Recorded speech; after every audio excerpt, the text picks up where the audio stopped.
आणि इथून बाहेर जर हे पोलीस किंवा सरकार दबाव आणण्याचा प्रयत्न करत असेल, याचा हिशोब महाराष्ट्रातले 2.5-3 कोटी केल्याशिवाय राहणार नाही. आणि या सगळ्या गोष्टी झाल्याच, परंतु येणाऱ्या काळामध्ये जर सरकारने काही संवाद साधण्याचा प्रयत्न केला आणि पुन्हा एकदा चर्चेसाठीच विषय आला किंवा अभ्यासकच द्या किंवा तुमच्याकडे असतील काही ते पुरावे द्या, हे जर विचारण्यात आलं तर पुढे काही दिवस हे उपोषण थांबवण्यात येईल त्या किंवा काय अशा काही गोष्टी होणार आहेत का? आता उपोषण थांबत नाही, आता इथून माघार नाही. आर्या पार, एक मराठीत म्हणे, बाप दाखव नाही तर श्राद्ध घाल. मागच्या टायमाला तुम्ही आलेलात, आक्रमक झाला होता, तुम्हीच नाही फक्त सगळे आक्रमक झालेलात. आजचा पहिला दिवस आहे, एवढी आक्रमकता तुमच्यामध्ये दिसून येत नाहीये, परंतु दिवस जाता जाता ही आक्रमकता येईल त्या दिवसासारखी. आक्रमकता त्या दिवशी होती, आजही आहे. पहा, मी गांधीजींना मानतो. 2 ऑक्टोबरला मी माझं 17 सप्टेंबरचं उपोषण सोडलं होतं आणि सांगितलं होतं शांती में क्रांती, शांतीच्या मार्गाने जाऊ. त्या दिवशी सुद्धा आम्ही काही करू शकत होतो, इथं फुल भरले होतं, आपण पाहिलं. पण आम्हाला काहीच करायचं नाहीये. आजही आम्ही शांत आहे, शांततेनंच जायचंय. व्हायलन्स आम्हाला करायचं नाही, आम्हाला कुणाला त्रास द्यायचा नाहीये, कुणाला टॉर्चर करायचं नाहीये, कुणाचं काही नुकसान करायचं नाहीये. आमच्या वेदना, आमच्या भावना, आमचं दुःख आम्ही मांडतोय, आमच्या घटनादत्त अधिकाराच्या अंमलबजावणीसाठी मांडतोय. मायबाप सरकारनं याचा विचार करावा. आम्हाला व्हायलंट व्हायला लावू नये, आमची इच्छाच नाहीये. पण आवाज माझा आज शांत जरी असला तरी आवाज आहे, पण माझा आवाज जोपर्यंत आहे तोपर्यंत लोक शांत आहेत. माझा आवाजच कमी झाला, माझी आक्रमकता सोडा, माझा आवाजच बोलणं बंद झालं, मग या लोकांचे आवाज वाढतील. तुमच्याशी आम्ही नेहमीच संवाद साधतो. आज तुमच्या आजूबाजूला अनेक आंदोलक बसलेत, त्यांच्याशी देखील संवाद साधण्याचा प्रयत्न करतो. तुम्ही कुठून आला? नांदेड जिल्हा नायगाव तालुका. हे अपंग आहेत, जर आपण पाहिलं तर यांना एक पाय नाहीये, ते कुबडी घेऊन आलेले आहेत. आणि कुठून आलात? नायगाव तालुका, नांदेड जिल्हा. कशासाठी आलात? हे आमचे दादा आरक्षणला उपोषणला बसलेले आहेत, त्याच्यामुळे आम्ही ठामपणे त्याच्या पाठीशी राहावं असं त्याला क्षमता द्यावा म्हणून त्याच्याशी झाल्या. काय वाटतं, आरक्षण भेटेल? हो, भेटेल. नाही दिलं तर सरकारने? नाही दिलं तर आम्ही आत्महत्या करतो शकतो. आत्महत्या करू? हो. काय तुम्हाला वाटतंय का आरक्षण भेटेल? 100% भेटणार. आरक्षण द्यावंच लागणार आहे. खूप दिवसाचा प्रश्न प्रलंबित पडलेला आहे आणि योग्य रीतीने दीपक भाऊच्या नेतृत्वाखाली 100% आरक्षण भेटेल असं सगळ्या समाजाचे आहे. आम्ही परभणीहून आलो, कौसडी सर्कल जिल्हा परिषद सदस्य सगळे चारी, तर आमचा पाठिंबा. तुम्ही नेहमी दिसता यांच्या मागे, तुम्हाला काय वाटतं, आरक्षण भेटेल? 100% आमचा तो अधिकार आहे. आमच्या सगळ्या त्या प्रोसेस पूर्ण आहे आणि ते देतो म्हटले. अटल बिहारी वाजपेयी पासून तर देवेंद्र फडणवीस, मोदीजी हे सगळ्यांनी आम्हाला सांगितलं देतो म्हणून. फक्त फसवेगिरी चालू आहे, त्यामुळे आमचा विश्वास आहे आणि ते मिळवणारच आम्ही. सरकार बनवी करते आमच्या बरोबर. आमचं घटनेतच दिलेलं 36 नंबरवर, ते मिळवणारच आम्ही. तुम्हाला काय वाटतं, आता ज्या पद्धतीने या संपूर्ण गोष्टी सुरू आहेत, अभ्यासक म्हणून किंवा तुमच्याकडे जे काही पुरावे असतील ते तुम्ही पुरावे मांडणार आहात का सरकारकडे अजूनही, जर वेळ आली तर? आपण जर पाहिजे, मी आर्किटेक्ट गणेश केसकर उपोषण करताय. 4 उपोषण केलेत, धनगड कॅन्सल केले. तुम्ही जो प्रश्न विचारला तो खूप महत्वाचा प्रश्न आहे. तुम्ही विचारलं की जे तुमच्याकडे पुरावे आहेत, आमच्याकडे जे पुरावे आहेत ते सगळे पुरावे मुख्यमंत्री साहेबांना आम्ही दिलेले आहेत. ते पुरावे कोर्टात सुद्धा सादर झालेले आहेत. त्या पुराव्यांचा अभ्यास मुख्यमंत्री साहेबांनी सुद्धा केलाय. 70 वर्षापासून त्याच तर पुराव्यांवरती आम्हाला आश्वासने देत आहेत. आतापर्यंत त्यांना आम्हाला 6 आश्वासने दिलेत.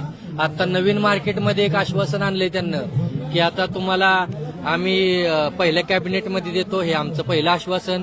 दुसरं त्यांचं आश्वासन की आम्हाला अभ्यासक टीम बनवायची आहे, दुसऱ्या राज्यांमध्ये कसं दिलंय त्याची गरज पण नव्हती. तिसरं आश्वासन त्यांचं की बाबा आता धनगड कॅन्सल झालेत, ते आश्वासन. आणि आता नवीन काय आश्वासन काढलंय त्यांना की आता आम्ही तुमची एजंट बरोबर बैठक लावतो. आता तुम्ही एजंट बरोबर बैठक आमची मागच्या वेळेस झाली ना, सगळे पुरावे दिलेत, सगळ्या बैठका झाल्यात. आता जसं दीपक भाऊ आता बोलले की बाप दाखव नाही तर श्राद्ध घाल, म्हणजेच काय की तू धनगड दाखव, नाही तर धनगरांना आरक्षण दे. जर धनगड नाहीत तर मग ते 36 नंबरला कोण आहे तर ते आहे धनगर. आणि मग आता 36 नंबरला आरक्षण तुम्हाला द्यायलाच लागल. नो मीटिंग्स, नो पुरावे, नो अभ्यासक टीम, नथिंग, ओनली धनगर आरक्षण जिया. सरकारमध्ये अनेक आता खासदार पण निवडून आले धनगर समाजातून, अनेक आमदार आहेत, धनगर समाजातून निवडून आलेत आणि ते सरकारमध्येच आहेत. सरकारमध्ये असलेल्या समाजाचेच आपले नेते जर मदत करत नसतील किंवा आज या संपूर्ण आरक्षणाला पाठिंबा देत नसतील, काय त्यांच्याकडनं काही प्रतिक्रियाच येत नाही. एवढं मोठं आंदोलन आहे, एवढी मोठी मागणी. समाज आपल्या माध्यमातून आणि या आंदोलनाच्या माध्यमातून सर्व काही बघत आहे. याचं उत्तर समाजच देईल. माझ्यापेक्षा चांगलं उत्तर देतील समाज बांधव, धनगर समाज बांधव उत्तर द्यायला फार सक्षम आहेत. त्यामुळे मी याचं काही बोलणार नाही. एवढं सांगेल की महामानव डॉक्टर बाबासाहेब आंबेडकरांनी आम्हाला घटनेत आरक्षण दिलेलं आहे, त्याची फक्त अंमलबजावणी पाहिजे. देशाचं आणि राज्याचं सरकार आम्ही दिलेल्या मतावरच आहे, ते देत आहेत. आम्ही या राज्यामध्ये आणि या देशामध्ये 2014 पूर्वी काँग्रेसचं सरकार होतं, पण 14 नंतर ज्यावेळेस बारामतीला माननीय मुख्यमंत्री मोदी यांनी शब्द दिला की तुम्हाला धनगर समाजाला पहिल्या कॅबिनेटमध्ये आरक्षण देतो, त्यानंतरच या राज्यामध्ये सत्तांतर झालं आणि देशातलं सरकार आणि राज्यातलं सरकार या धनगरांच्या मतं आलेलं आहे. हे विसरता कुणीही कामा नये.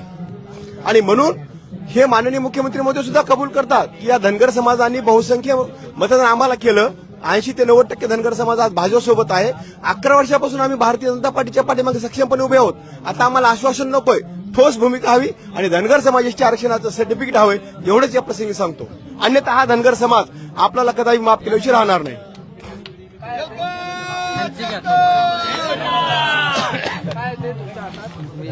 हे माझ्या हातामध्ये मागच्या वर्षी जेव्हा आमच्या दीपक भाऊंच्या नेतृत्वाखाली उपोषण झालं होतं, तेव्हा शासनाने याच्यावरती तुम्ही विषय वाचू शकता की अनुसूचित जमातीचं जे प्रमाणपत्र द्यायचे धनगरांना, त्याचा जो शासन निर्णय काढायचे त्याची संपूर्ण प्रक्रियासाठी आम्ही जवळजवळ पूर्ण डॉक्युमेंट एव्हिडन्स दिलेला हा पुरावा आहे.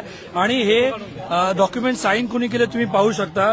याच्यावरती विनीता वेद सिंगम, ज्या ओबीसी डिपार्टमेंटच्या स्वतः प्रधान सचिव होत्या, आणि त्याच्यामध्ये याच्यात क्लिअर उल्लेख दिलेला आहे की जे डॉक्युमेंट जे त्यांना पुरावे पाहिजे ते सगळे आम्ही सादर केले. मग आता हे ऍक्शन घ्यायचं काम फक्त सरकारचं आहे आणि त्यासाठी वारंवार आम्हाला फक्त खोटी आश्वासनच मिळतात. आणि याच्या आमच्याकडे अजून एक याच्या अगोदरचं डॉक्युमेंट खुद्द मुख्यमंत्री साहेबांनी साईन केलेलं आहे. तर किती म्हणजे लेखी सुद्धा तुम्ही आम्हाला फसवता, तर अजून काय केलं पाहिजे? आम्हाला जोपर्यंत आरक्षण भेटत नाही तोपर्यंत आमचे दीपक भाऊ इथून उठणार नाही आणि आम्ही अहिल्याच्या कन्या कायम दीपक भाऊंसोबत राहू. आम्हाला जर मराठा समाजाला आपण मोठा भाऊ म्हणतात, जसं जरांगे साहेब आमचा मोठा भाऊ आहे, मोठ्या भावांना जे नियम होते तेच आमच्या भावाला पण लागू झाले पाहिजे. आम्हाला इथून का 6 वाजता निघायचं, इथंच राहू द्या ना आमच्या भावाला, काय अडचण आहे आपल्याला. ते 15 दिवस महिनाभर राहिले, मग आम्हाला 4-5 दिवस का राहू देत नाही. जोपर्यंत GR येत नाही तोपर्यंत आमचे भाऊ इथून उठणार नाही आणि यांनी उठवलं पण नाही पाहिजे, एवढं म्हणायचं. आणि आम्ही आरक्षण घेतल्याशिवाय इथून जाणार नाही. पाहिलं तर या ठिकाणी धनगर समाजाच्या माध्यमातून आंदोलन जे आहे ते छेडण्यात आलेलं आहे. एकंदरीत अमरण उपोषण असं या ठिकाणी सुरू आहे. स्वतः आंदोलक या ठिकाणी धनगर समाजाचे नेते दीपक बोराडे आहेत आणि यांच्या माध्यमातूून आजपासून या अमरण उपोषणाला सुरुवात झालेली आहे. त्यामुळे आता हे पाहणं फार महत्वाचं असणार आहे की सरकारच्या माध्यमातून नेमकी काय पावलं उचलण्यात येत आहेत का.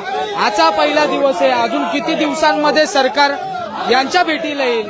सरकारचे काही अधिकारी येत आहेत का, मुख्यमंत्र्यांचे काही अधिकारी येत आहेत का. एकंदरीत धनगर समाजाला एसटी प्रवर्गातून आरक्षण मिळावं यासाठी आपण जर पाहिलं तर हे आंदोलन सुरू आहे. आणि यावरती आता नेमकं सरकार काय विचार करत आहे, सरकारच्या माध्यमातून काय पावलं उचलण्यात येतात, जी मागणी आहे ती मागणी पूर्ण केली जाते का, हे पाहणं फार महत्वाचं असणार आहे. मुंबईहून मी आदित्य जाधव, कॅमेरामॅन आदित्य कासारेसह तुम्ही पाहतात लोकमत.